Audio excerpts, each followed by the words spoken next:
एक गांव था, सुंदर सा प्यारा सा गांव। अपनी शांति के लिए ही वह पहचाना जाता था।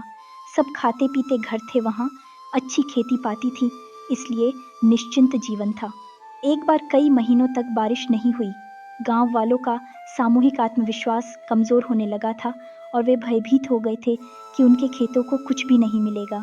फसल सूख जाएगी, जीवन कैसे बचेगा? सूखा आ गया, अब क्या होगा? फिर गांव वालों ने मिलकर एक नई योजना बनाई और सामूहिक रूप से अपने अस्तित्व की रक्षा करने का निर्णय लिया। वे खेतों को संभालने लगे, आर्थिक और सामाजिक सुरक्षा के लिए तैयार करने लगे। गांव के वयस्क ही नहीं बल्कि बच्चे भी इस मुश्किल समय में विचारशील बने और उत्साह का प्रदर्शन करने लगे। उन्होंने बारिश के बिना भी स्वच्छता, पौधरोपण और ऊर्जा संरक्षण की योजनाएं बनाई। वे बूंद बूंद बचाने लगे, पानी को खूब संभाल कर खर्च करने लगे। वे नहाने, कपड़े और बर्तन धोने से निकले, पानी को इकट्ठा कर पौधों में, फसलों में डालने लगे। गांव में एक छोटा सा तालाब बनाने का निर्णय लिया गया ताकि जब भी बारिश हो वह पानी बहकर वहां पहुंच सके।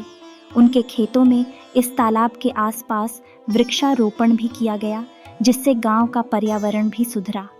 एक दिन ऐसा आया जब बारिश की बूंदें गांव के ऊपर गिरने लगीं। गांव वाले खुशी से झूम उठे और उनका सामूहिक आत्मविश्वास फिर से बढ़ता चला गया। बारिश ने उनके खेतों को नया जीवन दिया और गांव को पुनः समृद्धि की आशा भी दी। उस कठिन समय में भी गांव वालों की सजगता ने उनका कल्याण किया। आत्मनिर्भरता का गुण उस गांव में पहले से था और उन्होंने विकट समय में भी उसे बचाया, तो उनके उसी गुण ने उनकी बुद्धि को संभाले रखा, उनके मन को टूटने नहीं दिया और आत्मशक्ति ने उन्हें बारिश के बिना भी अपने जीवन की समृद्धि को बचाने की, संभालने की क्षमता दी। बारिश ने उनके खेतों को फिर से हरा भरा कर दिया था और उनके सामूहिक श्रम से तैयार किए तालाब को भी लबालब भर दिया था। बारिश के बाद वे उस तालाब के पानी से सिंचाई करने लगे और अधिक फसलें उगाने लगे, अधिक उत्पादन करने लगे। गांव में एक बार बहुत सी घटनाएं हो गईं जिनसे गांव वालों को मुश्किल से निपटना पड़ा। अचानक हुई आग ने गांव के कई घरों को भस्म कर दिया। गांव वालों ने तुरंत ही एक दूसरे की मदद करने का निर्णय लिया। वे मिलकर अग्निशमन यानी आग को बुझाने के लिए एक साथ काम करने लगे। पाइप से, बाल्टियों से, मटकों से, जो जैसे भी ला सकता था पानी लाया। लोग भाग भाग कर पानी लाते और आग पर फेंकते। कुछ लोगों के पास बालू थी, वे बालू फेंक फेंक कर ही आग को हरा रहे थे। आखिर आग हारी और गांव ने राहत की सांस ली। बच्चों ने भी छोटी छोटी बाल्टियों को भरकर पानी की सप्लाई करने में मदद की।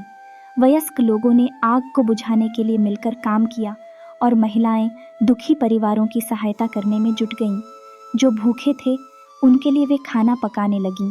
जिनके वस्त्र जल गए थे उन्हें लोग अपने वस्त्र देने लगे। गांव में सामूहिक रूप से काम करते हुए लोगों ने बहुत कड़ी मेहनत और समर्पण के साथ आग को नियंत्रित किया और अन्य घरों को बचाया। इसी तरह नए घर बनाने और बसाने में भी सबने दूसरों की सहायता करी थी। इस मुश्किल घड़ी में भी गांव वालों की सजगता, साहस और समर्पण ने उन्हें एकजुट बनाए रखा। उनके गुण ही उनके काम आए और वे आदर्श लोग कहलाए।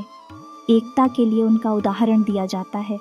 एक दूसरे की मदद करके ही समय पर सबको सहारा दे सकते हैं।